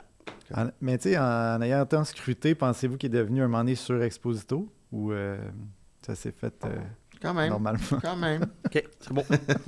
Alors, c'était... Je raconterai à un moment donné l'histoire des gars de Mariana Hossa. Ou si quelqu'un pose la question sur YouTube ou ailleurs. c'est sûr qu'il y a quelqu'un qui se souvient de ça, Mathias. oui. C'est sûr que tout le monde s'en souvient. souviens-tu, Et moi, je ne l'ai Ben pas oui. Hein? Moi, je ne l'ai pas soulevé parce que je trouve que c'est une vieille patente. Ouais. Mais Mais les gants ont existé. Les gants ont Puis existé. je pourrais la raconter Les gants ont si on existé. me pose la Je question. connais l'histoire. Pierre mais Gervais l'a confirmé aussi. Je la connais, Mais l'histoire Ça et me tout. colle encore à la peau. Mais c'est correct. Puis moi, je veux dire, regarde, t'es un gars qui a jamais lancé de trucs en l'air. Non. T'as fait tes preuves depuis 30 ans. Puis là, je suis pas là pour te faire le têteux avec toi parce que tu sais que je te rentre dedans des fois avec tes commentaires, en tout cas. Tes commentaires sur certaines équipes. Ah. Mais non. Alors, de ce côté-là, l'histoire des gants, je suis 100% derrière toi. Bon. Bon, même, alors, je préviens les coûts de tout ce qui risque de rentrer sur les commentaires YouTube. Puis pour ceux qui se demandent de quoi on parle, ben garde, quand on me posera la question, je vais tout, parce que c'est un échange qui était presque fait avec le Canadien. C'est ça l'idée. Bob Gainey, qui était directeur gérant à l'époque. Et d'ailleurs, Gainey a dit qu'il s'était fait... Bien, c'est que l'échange s'est passé à 3h moins 5. Hein? que les Trashers avaient... Don Waddell, à l'époque, Don Waddell, il l'a dit publiquement, Gainey, que Waddell avait renié sa parole. Le directeur gérant de Columbus aujourd'hui, Don Waddell. Exact. Alors c'est tout pour le segment. Il y aura d'autres sujets comme ça pendant les Olympiques. On m'a suggéré des choses. Il y a une auditrice qui me demande quand est-ce que tu parles du Thunder d'Oklahoma City de la NBA. Ah, c'est Fort vrai. probablement la semaine prochaine. Parfait. S'il n'y a pas des grosses nouvelles là, dans le monde du hockey. Hey, on est rendu à 1 heure, là. Ben oui, C'est pas loin. On débat. Un petit peu. Bon, on s'excuse. Mon beau Simon, troisième bloc. Oui. Des fois, je me demande, est-ce qu'il reste, parce que c'est ton équipe de la semaine, puis on parle tellement d'équipes, puis Oui. tout ça, je me dis, on est rendu où, là? De qui on a Devils pas New parlé? Jersey, OK, éliminé en première ronde l'année dernière. Une surprise, hein, parce qu'il y en a beaucoup qui voyaient les Devils comme une équipe sur une lancée. Et sais-tu quoi? Je pense que, ben là, le balado sort à 5 h le mardi matin. Oui. Je vais écrire sur les Devils OK.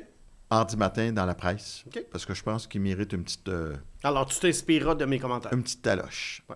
Ben là, toi, maintenant que je sais que tu es un réinitialisateur, je sais plus, là, mais bon. Les Devils, vu il y a une couple d'années comme une équipe montante dans l'Est, comme un possible aspirant à la Coupe Stanley, comme quoi les choses changent. Alors, quand on parle des Sharks, des Ducks, des Blackhawks, du Canadien, de Utah, on ne sait jamais. Les 5 ne deviendront peut-être pas des grands succès. Alors, les Devils, qu'est-ce qui s'est passé? Ce qui était intéressant, c'est qu'ils avaient mis sous contrat quand même à long terme des joueurs clés, comme Jack Hughes, à un prix très raisonnable, Jesper Bratt. On est allé chercher Timo Meier. Oui, on a donné un premier choix. On a donné le défenseur Mohamed Oulin, entre autres. Fabienne Zetterlund. Mais bon, c'était quand même justifié. Timo Meier était à son apogée. Oui. Et à San Jose. Pas une mauvaise idée. C'était pas un joueur... C'est un peu comme le Canadien qui va chez Noah Dobson. C'était pas un joueur de 32 ans. Non. Ensuite, là, on est chercher Brett Pesci. On a signé Luke Hughes à long terme. Et meilleur à long terme. Meier à long terme. Kovacevic, fouille-moi pourquoi. Je comprends pas. Et Jake Allen, un très bon contrat pour un gardien réserviste quand même assez fiable pour ce qu'on lui demande. Pac probablement dirait que Meyer, il a quand même déjà eu des meilleurs contrats que ça. Ah, en effet. On a signé... Moi, je pense que... Sais-tu où est-ce que je trouve que ça a mal commencé? Quand on a donné un long contrat à Dougie Hamilton. On lui a donné 9 millions. Ouais. C'était tôt dans la reconstruction. Dougie Hamilton, c'est un joueur quand même qui a des trous dans son jeu. C'est pas un gars nécessairement... c'est pas une grande vedette. On lui donne 9 millions. Ils n'étaient pas coincés par le plafond non plus. Non, mais c'est un gars quand même qui... Je pense qu'en bout de ligne, il a grugé un peu la place de certains jeunes défenseurs. Ça, c'est-tu ta première équipe exclue des séries? Qui t'a fait la semaine dernière, donc? Rappelles-tu? Je me souviens pas. C'était pas Toronto? Ou, je pense Fait que donc, ça serait peut-être ta première équipe exclue, ça? Non, ils ont fait des séries l'an dernier. C'est vrai, ils ont fait, c'est l'année d'avant. On commence après ça. Tu vois que les Devils, ils mélangent tellement. En effet. Ils les font, ils les font pas, ils les font, ils les font pas. J'étais perdu. Et on a signé Nico Hischier à long terme aussi, Ouais. contrat très raisonnable de 7 millions. Et Jacob Markstrom, un moment donné, a été vu comme la solution devant les buts parce qu'on n'aimait pas Mackenzie Blackwood. Je comprends pas pourquoi on n'aimait pas Mackenzie Blackwood. Je l'aimais, moi, Mackenzie Blackwood, puis je l'aime encore. Il est devenu Vague, bon. est-ce qu'il va être dans ta liste? On le sait pas. Non, Ça, on brûle je pas de pense punch. Mais bon. Moi, je l'aime bien, Mackenzie Blackwood. Fait qu'il y a toujours... je pense que on a repêché Dawson Mercer, bon joueur de milieu d'alignement. Alors, qu'est-ce qui s'est passé chez les Devils? Ah, j'ai mon idée, mais... Oui. Bien, une des premières choses, c'est qu'on a très mal entouré ces gars-là. Tu sais, c'est bien beau de te créer un gros top 6, mais ensuite, tu sais, quand tu regardes... Palate. C'est ça. On est allé Combien chercher on a Palat. donné? On a donné beaucoup. Puis là, tu sais, on a Luke Clendening, Evgeny Dadonov, Nick Bjugstad qu'on vient d'aller chercher, Maxime Tiplakov, Cody Glass, Steven Nosen. C'est pas ce qu'on appelle bien entouré des joueurs. Et quand tu regardes cet alignement-là, Il y en a qui disent, ben, comment ça se fait qu'ils sont si faibles? Ben moi, je regarde ça, puis je trouve qu'il y a une grosse baisse. Après les 5-6 meilleurs joueurs, il y a une énorme baisse. Jack Hughes, toujours blessé. Oui. Toujours blessé. Oui. Les gardiens, pas à la hauteur. Oui. Ça, c'est 2 points majeurs. Puis là, écoute, je sais que tu as déjà commencé un peu à fléchir par rapport à ça. Luke Hughes, tu sais, il est peut-être pas aussi bon qu'on pensait. Ben, c'est pas Quinn, ça c'est sûr. En ce moment, il est sur la liste des blessés à long terme. Holtz, ça fait mal au 7e rang. Holtz, ça fait mal. Repêcher Alexander Holtz au 7e rang, alors qu'il y avait quand même d'autres joueurs disponibles. Ils ont-tu si bien repêché? Pas tant que ça. Pas tant que ça. À part les deux, tu sais, tu repêches au premier rang, tu as Ishier, c'est correct, on va le donner, même si Makar sorti Même après, si c'est Makar bien. et Scanlon Jack étaient Hughes, c'était le choix logique. Ouais. Mais les autres, là, est-ce que tu peux Simon dire- Nemetz au 2e rang, je l'aime bien Simon Nemetz, mais je pense qu'il y avait quand même une couple de joueurs meilleurs que lui. Holtz au 7e rang, Ouais. puis là, tu as le grand Silayev. Bon, le grand Silayev, ça, part-moi pas là-dessus. Un défenseur qui a les 2 pieds dans le même patin, mais qui mesure 8 pieds 9 et qui pèse 295 livres. On s'attend à quoi en le repêchant 10e? Mais T'sais, ça, c'est je- pas je sais l'année que de. ça t'en prend. C'est pas l'année de Dickinson, ça? Silayev? Oui. Et Byam? Et Byam. Fait que, tu sais, ça s'additionne toutes ces petites choses-là. Ce qui fait en sorte qu'aujourd'hui, ils ont 3 jeunes joueurs qui vaut la peine de mentionner. Simon Nemetz, qui est un bon joueur et qui va devenir Quand même, encore ouais. meilleur, d'après moi. Le gardien, Mikhail Yegorov, qui joue aux États-Unis en ce moment, d'après moi, qui est un bon espoir, mais les gardiens, c'est long et c'est difficile à prédire. Et Silayev, qui joue en Russie. Mais Silayev, quand il arrive ici, là, le jeu va être trop vite pour lui. Oui, il est grand, il est gros, mais ça va être 1 but, 4 passes à la fin de l'année. Tu sais, repêcher. Moi, Silayev, je l'avais fait en première ronde. Rendu à la fin première ronde, OK, tu veux un gros défenseur, c'est correct, j'ai aucun problème avec ça. J'aime les gros défenseurs, mais pas 10e overall. Mais Nemetz, c'est. Et rappelle-toi, là, Jordan Stahl. Les Pingouins, avec Crosby, Malkin, 2 centres offensifs, Oui. au lieu de prendre Taze et Backstrom Backstrom. en 2006, Oui. prennent le grand centre Jordan défensif. Stahl. Les Devils, en 2022, ils veulent un défenseur. Ils prennent Nemetz. Parce qu'ils se disent, on Ouais. prendra pas Logan Cooley, on a Ishier. Voilà. Mais ça... c'est-tu un problème d'avoir Prends un les autre 3. bon centre? Il y en a un qui peut être un ailier, il y en a un qui peut être monnaie d'échange. Tu démêles ça après. Ben. Je le dis tout le temps, tu démêles ça après. T'as-tu plus de valeur, disons, en échangeant Jack Hughes avant qu'il commence à être blessé, Oui, ben oui. ou Ishier? Oui. Tu vas-tu obtenir plus que Nemetz? Nemetz. Voilà, oui, Ouais. tu l'as. Bon, c'est sûr qu'il y en a qui peuvent argumenter ton point et dire oui, mais le Canadien a ciblé Slavkovski.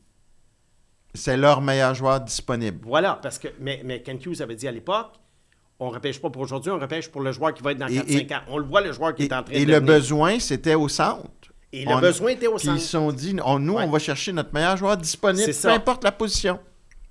Voilà. Linebacker, peut-être Alors que ouais. Cooley, il y aurait eu un argument en sa Ouais. faveur, vu que le Canadien était toujours à la recherche d'un joueur de Ouais. centre top 6. Bon. Je vais juste mentionner en terminant sur les Devils, parce que j'ai reçu une question d'un OK. auditeur qui se demande, en 2022, les Devils, en fait, c'est une question d'un auditeur qui parle d'un autre joueur, mais ça m'a inspiré pour en parler de ce gars-là. Seamus Casey. Il joue dans le programme américain avec Lane Hudson. Ouais. Les deux sont des petits défenseurs. Hudson est encore plus frêle que Casey, mais c'est 2 petits défenseurs offensifs. Dans les 2 cas, on a des doutes quant à leur capacité de jouer physiquement dans la LNH, sans quoi les 2 gars auraient été choisis en première ronde. On parle de Seamus Casey et de Lane Hudson. Ouais. Les Devils, au 46e rang, lancent un d'or sur Seamus Casey. Et là, tu sais, c'est pas une question de lancer un d'or sur un Finlandais par rapport à un joueur de l'Ontario. Ouais. On a 2 gars qui jouent dans la même équipe. Ils ne jouent pas sur la même paire. Mais ils ont les mêmes adversaires, le même contexte de Ouais. jeu, le même style. Il y en a un qui a un petit peu plus de gabarit que l'autre, mais vraiment pas Ouais. une grosse différence. On prend Seamus Casey 46 et les Hudson 62. Et avant le repêchage, Kent Hughes, on le rappelle, qui dit à ses recruteurs, Je ne sais pas qui va être le meilleur. Mais en ce moment, dans cette équipe-là, puis probablement qu'il devait soupçonner que sa gang tripait sur... qu'il y en a dans sa gang qui tripait sur Casey. Ouais. Il dit, moi, ce que je vois en ce moment, le meilleur défenseur est probablement...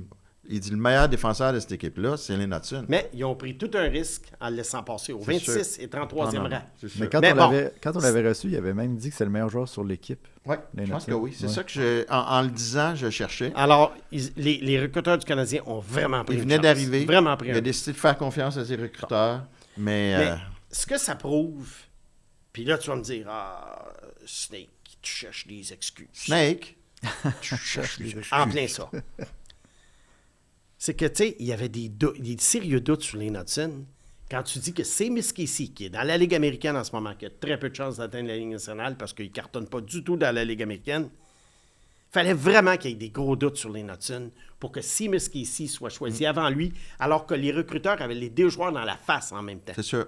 Et honnêtement, Hudson était meilleur que Casey. Puis ça, je suis retourné voir des extraits. Hudson était nettement meilleur que Casey.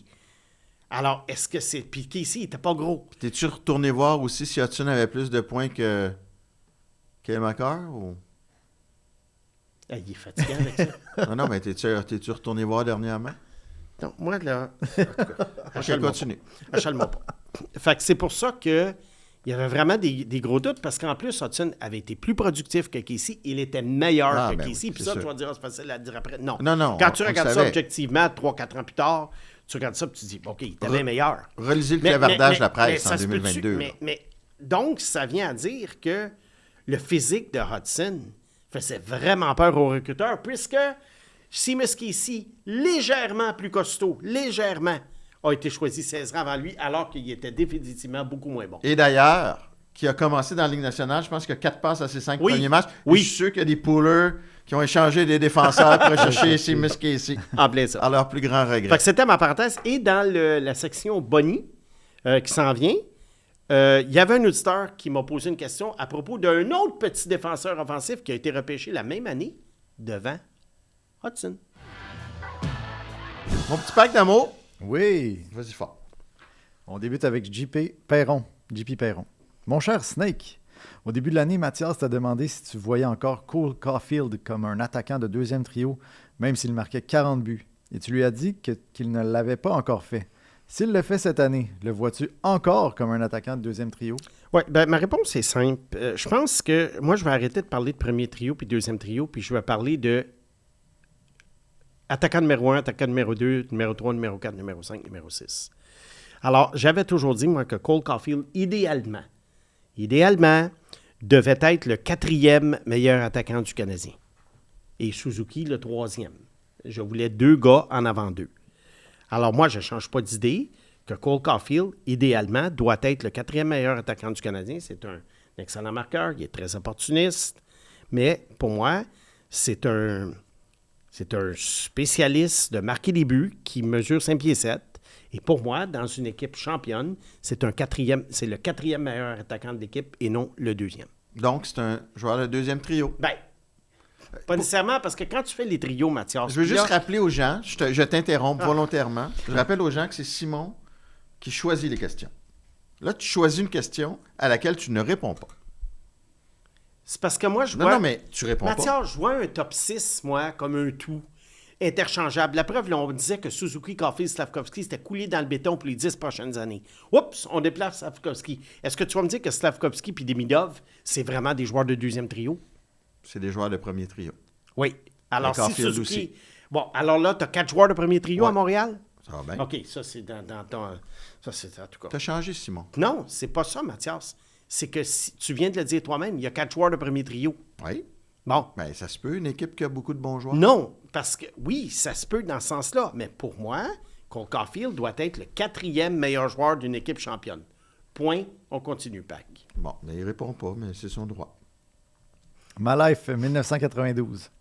Question pour Simon. Logan Cooley a-t-il plus de valeur comme premier ou deuxième centre que Slav comme ailier premier ou deuxième ligne? Il va encore patiner. Ouais, ça, c'est une très bonne question.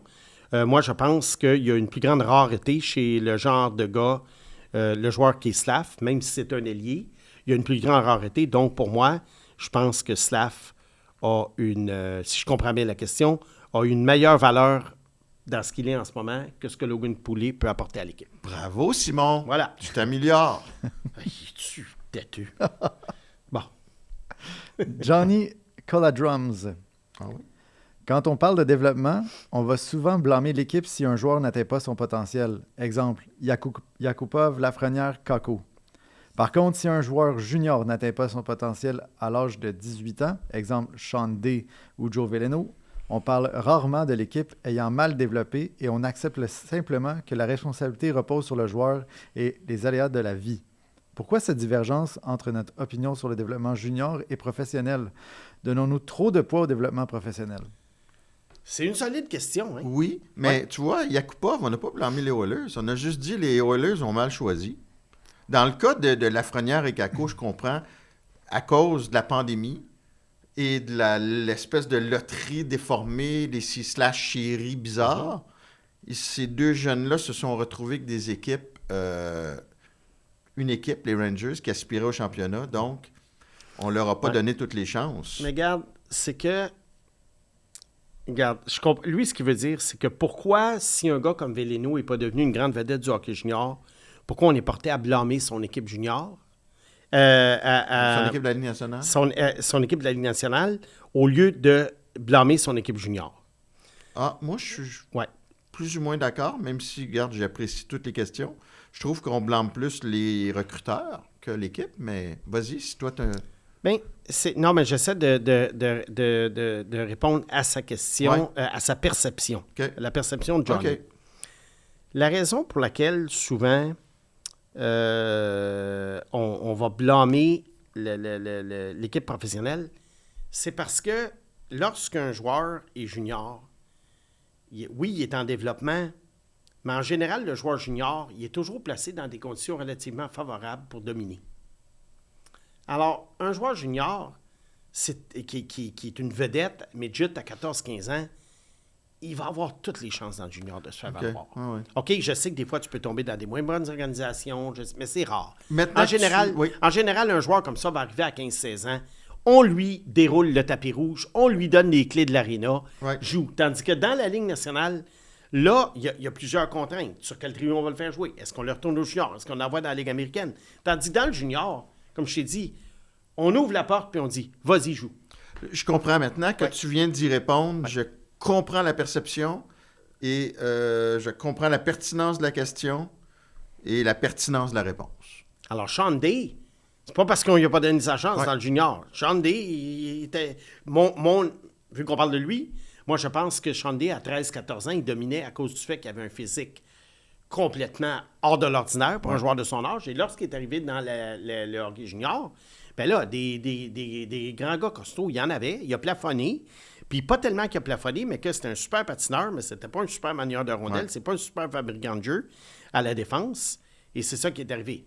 Veleno, lui, je pense qu'il a été victime du fait qu'on lui a donné le statut de joueur exceptionnel dû au fait que... C'est un late, hein? C'est-à-dire, il est né le 13 janvier. OK.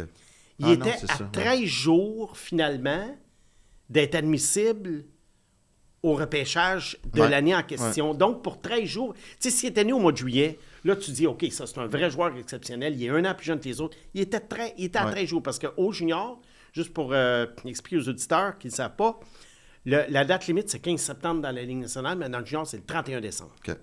Alors, c'est probablement pour ça. Et là, lui, il a été victime de ça, alors que c'était pas un joueur archi-dominant dans le midget à 14 ans. Mais on s'est dit, ben, il va perdre son temps une autre année, on va l'envoyer dans le junior. Et alors, en fait. Mais la réponse simple, c'est ça, c'est que dans le junior, les gars ont pas vraiment d'obstacles pour se développer. Puis Chandé, en plus, son frère Sagar était mieux aussi la carrière, là. Mais? Hein? Son frère May? M'aider. OK. Il est temps que ça finisse. Encourage-moi! C'est très fort. Il est temps que ça finisse, les gars. Je veux une armée, moi aussi. Puis s'il fait une passe à son frère, il s'est rendu day-to-day. OK. J'espère que les auditeurs vont se rendre jusqu'au bout du podcast. D'ailleurs, il y a un extra qui s'en vient. Mais d'abord, J'aimerais juste qu'on remercie notre partenaire présentateur, Mise au jeu plus. Alors, la première question qu'on va retrouver dans l'extra sera de M. Duclos. Snake pense quoi des Seahawks, l'équipe championne du Super Bowl qui n'a jamais vraiment fait de reconstruction, malgré le départ de ses joueurs clés lors de leur dernier championnat? Ah, j'aime J'ai ça. la réponse. J'ai hâte à la réponse. Ah, ça va être le fun. Oui. On va faire un parallèle avec le hockey.